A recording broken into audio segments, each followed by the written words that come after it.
بچپن میں اساتذہ کے طفیل بہت ساری احادیث زبانی یاد کرنے کا موقع ملا۔ انہی میں سے ایک مختصر حدیث لیس الخبر کالمعاینہ بھی ہیں۔ آپ سوچ رہے ہوں گے کہ سفرنامہ لداخ میں اچانک اس حدیث کا تذکرہ چمانے دارت۔ اصل میں جب ہم لداخ جانے کی تیاریوں میں مشغول تھے تو اس دوران ہمیں بہت سارے لوگوں نے لداخ کی سردی سے اتنا ڈرایا کہ ہمیں اپنے ہی گھر میں سردی ستانے لگی۔ میں مرتا کیا نہ کرتا، اس لیے میں نے بھی گرم ملبوسات اپنے بستے میں شامل رکھے۔ لیکن جس طرح مذکورہ 12 حدیث میں فرمایا گیا ہے کہ سننا دیکھنے کے برابر نہیں ہے، بس یہی کچھ ہمارے ساتھ بھی ہوا۔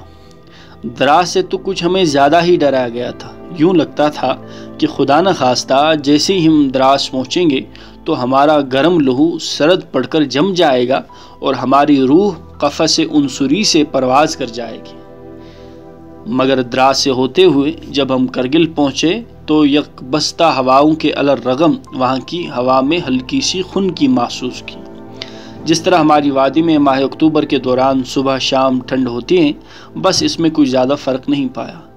اس کا مطلب ہرگز یہ نہیں ہے کہ ہماری وادی اور لداخ کا موسم ایک جیسا ہے، بلکہ رائے دینے میں غلو سے کام لینے کے ہمارے قومی رویے کی طرف لطیف سا اشارہ کرنا مقصود ہے۔ کرگل کے مرکزی بازار کے بالکل متصل ہوٹل افضل میں ہم رات بھر رکے۔ عشاء کی نماز باجماعت ادا کرنے کے بعد قریباً 1 بجے لحاف اوڑھ کر بستر آرام پر دراز ہوئے۔ صبح بھی باجماعت نماز ادا کی اور لہ جانے کی تیاریاں کرنے لگے۔ لہ جانے سے پہلے ہم وہاں قریب ہی ہماری یونیورسٹی کے ایک research station mountain agriculture research institute اور کرگل کے کرشی وگیان کیندر گئے، جہاں ہم نے کرگل کی زرعی زمینوں اور ان میں استعمال ہونے والی تکنیکوں کے متعلق جانکاری حاصل کی۔ اس کے بعد ہم سیدھے لیہ کی جانب روانہ ہوئے۔ لیہ کرگل سے تقریباً 220 کلومیٹر کی دوری پر واقع ہے اور پورا راستہ ننگے پہاڑوں کے دامن سے گزرتا ہوا جاتا ہے۔ کرگل سے لیہ تک راستے کی ایک خاص بات یہ ہے کہ اس کی سڑک بہت عمدگی سے تعمیر کی گئی ہے، گڑھے نہ ہونے کے برابر ہیں۔ راستے کے دونوں جانب سنگلاخ پہاڑوں کے ساتھ ساتھ ریتلی زمین ہے۔ تحصیل مقام خالصی قریباً دن کے 4 بجے پہنچے اور یہیں کھانا تناول کیا۔ اب نماز کا مسئلہ درپیش تھا تو یہیں BVSC ڈاکٹر منصور سے ان کے کمرے میں نماز ادا کرنے کی اجازت طلب کی، جسے انہوں نے بخوشی قبول کیا۔ وہیں یہاں کے نائب تحصیلدار اصغر علی صاحب بھی موجود تھے۔ انہوں نے بھی کافی عزت و تکریم سے نوازا اور چائے پانی کا بھی پوچھا۔ یہاں سے ہی بودھ مذہب سے تعلق رکھنے والوں کی مذہبی تعمیرات کا جگہ جگہ مشاہدہ ہوا۔ لیہ میں چونکہ اکثریت بودھ مذہب سے تعلق رکھنے والوں کی ہیں، اس لیے یہاں انہوں نے اپنے بے شمار منادر تعمیر کیے ہیں۔ مغرب کے بعد ہم شہر لیہ میں داخل ہوئے۔ یہاں کے مصروف اور پر رونق بازار نے بہت متاثر کیا۔ رات بھر ہوٹل لون منزل میں ٹھہرے، جس کا پیشگی طور پر ہماری یونیورسٹی والوں نے انتظام کر رکھا تھا۔ دوسرے دن ہم علی الصبح لیہ شہر گھومنے نکلے تو سب سے پہلے یہاں کی تاریخی مسجد شاہ ہمدان دیکھنے گئے۔